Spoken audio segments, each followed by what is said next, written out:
Hello friends, welcome to my channel. હું doctor નમ્રતા ત્રિવેદી. તો ચલો આજે આપણે ડિસ્કશન કરીશું કે ફર્સ્ટ ટાઈમ હોમિયોપેથિક કન્સલ્ટેશન માટે ન્યૂ કેસ માટે જે ફિઝિશિયન છે એ 2.5થી 3 કલાક જેટલો સમય કેમ લે છે. તો કે જ્યારે પણ ન્યૂ કેસ હોય ત્યારે હોમિયોપેથીમાં એવું નથી હોતું કે તાવ માટે અલગ દવા, શરદી માટે, કોન્સ્ટિપેશન, એસિડિટી બધા માટે અલગ અલગ દવા. હોમિયોપેથીમાં જે પણ દવા નક્કી થાય છે એ પેશન્ટની તાસીર મુજબ નક્કી થાય છે.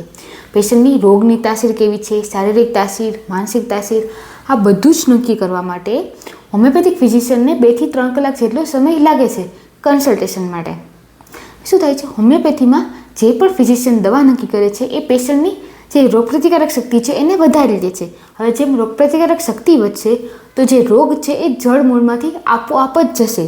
હોમિયોપેથી છે એ હોલિસ્ટિક એપ્રોચ છે કે જેમાં રોગની તાસીરને એટલે કે ખાલી રોગના લક્ષણો જ નથી જાણવાના, પણ સાથે સાથે પેશન્ટને ઊંઘ કેવી આવે છે, જમવાનું બરાબર છે કે નહીં, ભૂખ કેવી લાગે છે, તરસ કેવી લાગે છે, જે વારસાગત રોગો ક્યાં આવે છે, પાસ્ટ હિસ્ટ્રી એટલે કે પાસ્ટમાં ક્યાં ક્યાં રોગો થયેલા છે, આ બધા જ ઉપરથી ફિઝિશિયનને એની શારીરિક તાસીર, માનસિક તાસીર ખબર પડશે અને એના ઉપરથી ફિઝિશિયન છે એ કોઈ પણ એક જ દવા નક્કી કરશે પેશન્ટ માટે. પછી ભલે સિમ્ટમ્સ અલગ અલગ હોય, જેમ કે દુખાવો થતો હોય, કોન્સ્ટિપેશન, એસિડિટી, આ બધી જ વસ્તુમાં છે દવા એક જ હશે કે જે પેશન્ટની તાસીર પ્રમાણે હશે અને રોગપ્રતિકારક શક્તિ વધારશે અને જે રોગ છે એ જડ મૂળમાં થઈ જશે. Thank you.